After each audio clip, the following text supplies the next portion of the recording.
We have a major critical mineral supply chain problem.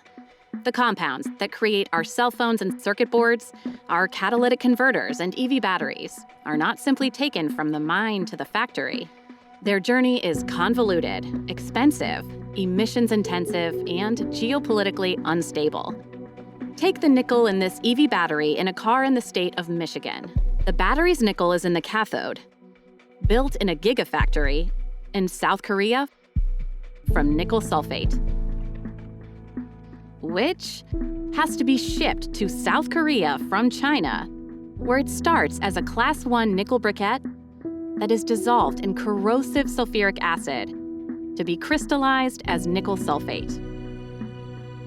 But before the briquettes can be dissolved in China, they have to be refined from intermediate-grade nickel matte in Norway. Before that matte can be used in Norway, it has to be refined in a smelter in Ontario, where it starts as nickel concentrate.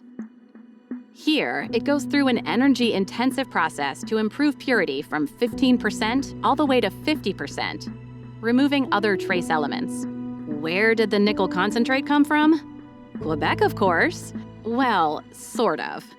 Quebec is really just a short layover from its point of origin, the Arctic, where the mined ore is the right purity out of the ground.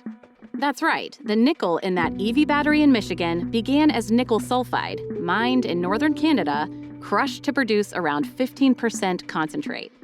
The complexity of this journey isn't unique. It's a different, convoluted process for cobalt, copper, manganese, and the list goes on. The critical minerals you will find at your desk or in your driveway took an energy-intensive trip with a significant carbon footprint, and oftentimes came from areas in the world that don't protect their natural ecosystems.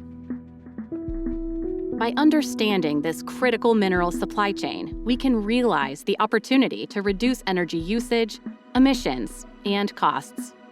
Our rigid supply chains need flexibility. At Nth Cycle, we're taking a different approach to expanding the supply of critical minerals for the clean energy revolution. A sustainable path to a sustainable future.